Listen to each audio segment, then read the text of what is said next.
एक ग्वाला रोज गायों को चराने गाय से बाहर जंगल में जाता था।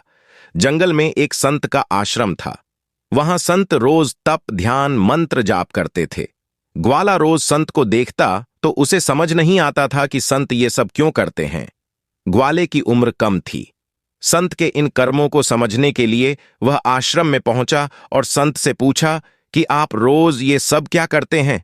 संत ने बताया कि मैं भगवान को पाने के लिए भक्ति करता हूं। रोज पूजा पाठ, तप, ध्यान और मंत्र जाप करने से भगवान के दर्शन हो सकते हैं। संत की बात सुनकर ग्वाले ने सोचा कि मुझे भी भगवान के दर्शन करना चाहिए। ये सोचकर ग्वाला आश्रम से निकलकर एक सुनसान जगह पर पेड़ के नीचे एक पैर पर खड़े होकर तप करने लगा। कुछ देर बाद उसने सांस लेना भी बंद कर दिया। ग्वाले ने सोचा कि जब तक भगवान दर्शन नहीं देंगे मैं ऐसे ही रहूंगा। छोटे से भक्त की इतनी कठिन तपस्या से भगवान बहुत जल्दी प्रसन्न हो गए। वे ग्वाले के सामने प्रकट हुए और बोले कि पुत्र, आंखें खोलो, मैं तुम्हारे सामने आ गया हूं।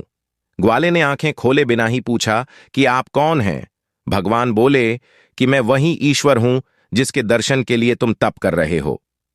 यह सुनकर ग्वाले ने आंखें खोल लीं, लेकिन उसने ईश्वर को कभी देखा नहीं था। वह सोचने लगा कि क्या ये ही वो भगवान है। सच जानने के लिए उसने भगवान को एक पेड़ के साथ रस्सी से बांध दिया। भगवान भी भक्त के हाथों बंध गए।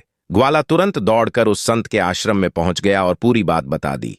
संत ये सब सुनकर हैरान थे। वे भी तुरंत ही ग्वाले के साथ उस जगह पर पहुंच गए। संत उस पेड़ के पास पहुंचे तो वहां कोई दिखाई नहीं दिया। भगवान सिर्फ ग्वाले को दिखाई दे रहे थे। संत ने बताया कि मुझे तो यहां कोई दिखाई नहीं दे रहा है। तो ग्वाले ने भगवान से इसकी वजह पूछी। भगवान ने कहा कि मैं उन्हीं इंसानों को दर्शन देता हूं जो निस्वार्थ भाव से मेरी भक्ति करते हैं। जिन लोगों के मन में कपट, स्वार्थ, लालच होता है उन्हें मैं दिखाई नहीं देता। जो लोग भगवान की भक्ति निजी स्वार्थ की वजह से करते हैं उन्हें भगवान की कृपा नहीं मिल पाती है। निस्वार्थ भाव से की गई भक्ति ही सफल होती है।